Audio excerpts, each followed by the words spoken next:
E que tal? Esse é o canal Território Gremista, chegando aqui no YouTube para mais um vídeo. Para falar de Grêmio e das coisas do Grêmio. Coisas do Grêmio que parecem cada dia, como eu sempre falei aqui, ter uma conturbação. É impressionante. Ontem, acompanhando alguns conteúdos aí, eu vi os esbravejos de canais grandes aí. Pessoal revoltadíssimo, né? Que por que o Grêmio volta dessas folgas e o grupo de jogadores e parte da comissão técnica se reapresenta e o Renato não, né? Isso é um absurdo. E olhando esses esbravejos, eu como torcedor, eu quero deixar bem claro aqui, eu sou um torcedor comum, interiorano, operário, que me propus vir aqui e dar a minha opinião a respeito do Grêmio e das coisas do Grêmio. Que fique claro isso. Eu não sou especialista de nada, tá? Mas eu tô aqui para dar minha opinião como torcedor, né? E olhando esses esbravejos, eu fico resmoendo, eu fico tentando entender aquela coisa assim, cara, por que tem coisas que parece que só acontece dentro do Grêmio? E aí eu quero deixar claro também que isso aqui não é um vídeo em defesa da diretoria do Grêmio ou em defesa do Renato. Não é essa a proposta. Mas eu quero tentar entender. Tá? Tentar entender isso aí. Por que tem coisas que parece que só acontecem dentro do Grêmio? E aí nós vamos pro seguinte. Tá? Eu não concordo. Mesmo tentando entender, tentando procurar meios de entender, eu não concordo com as coisas, com o modo com que se opera, o modo com que se administra as coisas dentro do Grêmio, com que se conduz as coisas dentro do Grêmio. Mas aí a gente tem que ir para outro ponto. Nós sabemos que a nossa diretoria, no sentido de pulso firme, de comando, de cobrança, ela é fraca. Ela é fraca. É uma diretoria que está aí, fez bons negócios durante o ano, a princípio administra, de certa forma, ali, no possível bem, as finanças do clube, mas é fraca. É fraca. E essa diretoria do Grêmio, tá?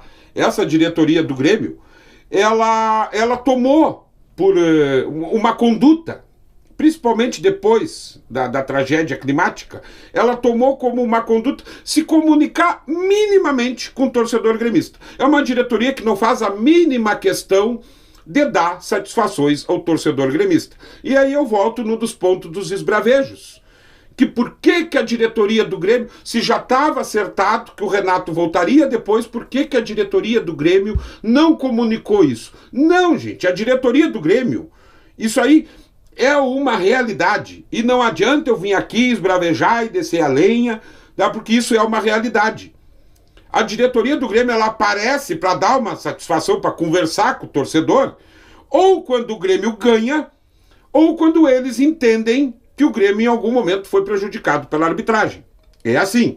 O próprio Renato, nosso treinador, ele tomou por conduta nas entrevistas, ele não fala para o torcedor do Grêmio.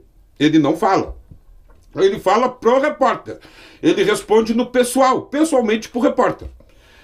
Ele não pega ali a pergunta e diz o seguinte, eu entendo a tua pergunta, mas aqui eu vou responder pro meu torcedor, por que eu fiz essa escolha, o que eu imaginei que ia ser dentro do jogo, por que foi essa escalação, por que foi... Não, ele não fala isso, ele responde diretamente pro repórter. Então, é uma diretoria, é uma comissão técnica que não está preocupada em se comunicar direito, em dar uma satisfação pro torcedor. Então, aqui, já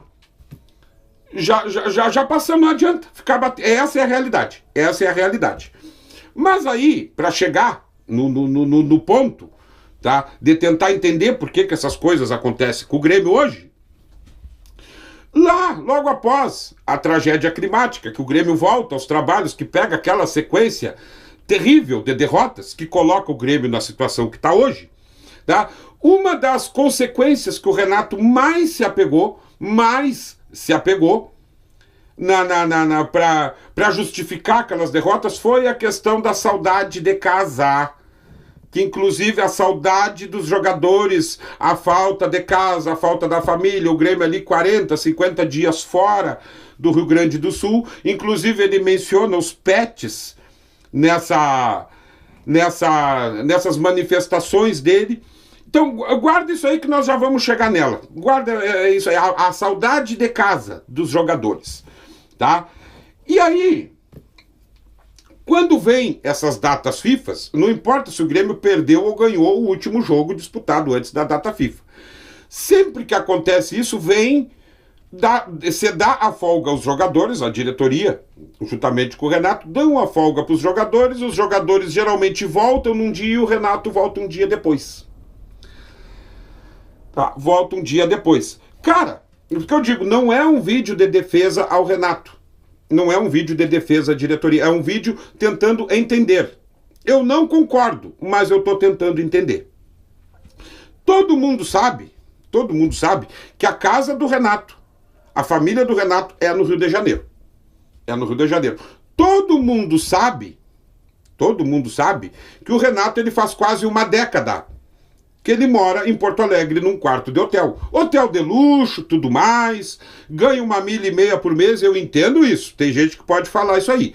Mas, cara, eu não posso me dar o direito de querer medir, de querer definir qual é o nível da saudade que o cara sente de casa, sente da família, por mais bilionário que ele seja.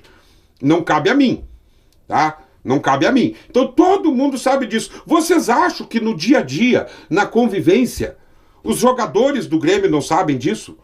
O Renato teve um período em 2021 que ele treina o Flamengo e ele fica 5, 6 meses treinando o Flamengo, ele sai do Grêmio, chega lá no Rio, seguido pega lá, é contratado pelo Flamengo e ele fica 5, 6 meses, é demitido e volta pro Grêmio. Então é quase uma década que ele tá morando num quarto de hotel. Os jogadores do Grêmio sabem disso.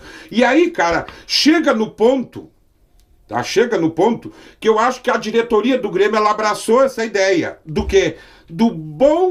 Da manutenção, do bom andamento do ambiente interno do vestiário. O ambiente interno. Porque eu tenho certeza. Aí vamos voltar lá na saudade de casa. Os próprios jogadores do Grêmio fecham com o Renato nisso aí. Quando eles decidem lá pela folga dos jogadores, eu tenho certeza que os próprios jogadores do Grêmio chegam e falam pro Renato: não, meu querido, nós vamos tocando aqui, tu deixa qual é o cronograma, nós vamos chegar, vamos treinar, e tu fica mais um dia ou 2 lá com a tua família. E depois tu volta. E a gente treina e vamos pro jogo.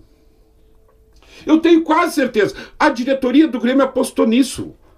Outro dia,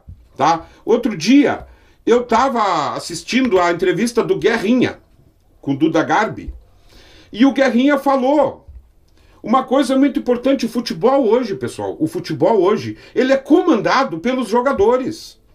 As diretorias, elas ficam reféns praticamente dos jogadores. São salários altíssimos, contratos milionários. O Guerrinha cita, inclusive, a situação do Tite no Flamengo, que ele não acreditava que o Tite pudesse dar certo no Flamengo. Porque o Tite chega lá no Flamengo, uma das primeiras coisas que ele faz, o que é? Ele briga com o Gabigol. O Gabigol é ídolo da torcida, até onde se sabe, é um cara muito bom de vestiário, tem ali a parceria dos outros jogadores.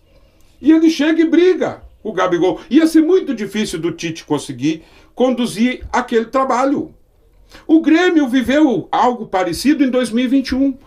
Quando começa a trocar muito de técnico, os jogadores não compram a ideia, o que acontece? O Grêmio cai. A diretoria do Grêmio se agarrou nisso aí. Que o ambiente interno do Grêmio é bom. Que os jogadores estão fechados com o Renato. Quando o Renato coloca o cargo à disposição, por 2 ou 3 vezes dentro desse 2024, eu tenho certeza, o presidente Guerra sabe que ele morre de amores pelo Renato, ele quer o Renato para fechar o ano, inclusive para o ano que vem. Mas ele não tomou essa decisão sozinho. Com certeza ele entrou no vestiário e eles expuseram isso aí para os jogadores, que o Renato colocou o cargo à disposição, e eu tenho certeza que jogadores como Kahneman, Jeromel, Vila Sante, Reinaldo, João Pedro, esses jogadores que já vinham desde o ano passado, dizem: não, opa, Nós estamos fechados contigo, tem erros nossos também, nós estamos sendo prejudicados por arbitragem, teve toda a consequência da tragédia climática, vamos junto pelo menos até o fim do ano. Então é nisso que a diretoria do Grêmio aposta, que os jogadores, eles estão fechados com o Renato tem o apoio, e eles não estão preocupados em dar satisfação disso aí para a torcida, eles estão agarrados nisso aí, acreditando, a diretoria do Grêmio estão agarrados nisso aí, acreditando que pode dar certo, e é a única coisa que pode talvez salvar o Grêmio, livrar o Grêmio do rebaixamento. Eu concordo? Não concordo com isso. Eu acho que, hipótese alguma, um clube do tamanho do Grêmio poderia ficar refém de treinador, ficar refém de jogadores. Mas essa é a situação posta, é a realidade posta. E a diretoria está apostando nisso. O Renato ainda tem o vestiário na mão. Está apostando nisso para tentar livrar o Grêmio, pelo menos, do rebaixamento. Vai dar certo? Não vai? Cara, eu não sei, eu não tenho certeza. Mas é nisso que eles estão apostando. Repito, eu não concordo, mas eu entendo. Por isso que acontece esse monte de coisa aí que a gente olha e acha um absurdo. Mas a diretoria do Grêmio está apostando no ambiente interno. Vamos ver como é que vai se decorrer. A partir de amanhã a gente começa a falar aí mais do Grenal. Estou tentando manter a lucidez, mas vai chegar lá por quinta, sexta. Eu já vou estar injetado para esse Grenal, porque eu não admito. O Grêmio pode estar caindo os pedaços, pode estar do jeito que for, eu não admito se acadelar para eles. Mesmo com o Grêmio do jeito que está, dá para nós chegar lá, dentro do chiqueiro deles e surpreender eles. Tá? Dá. Eu já vi isso acontecer várias vezes, tanto para um lado quanto para o outro. Né? Mas a partir de amanhã, vamos ver, começamos a falar mais a respeito desse jogo e das possibilidades e das consequências de qualquer resultado. Forte abraço. Até o próximo vídeo.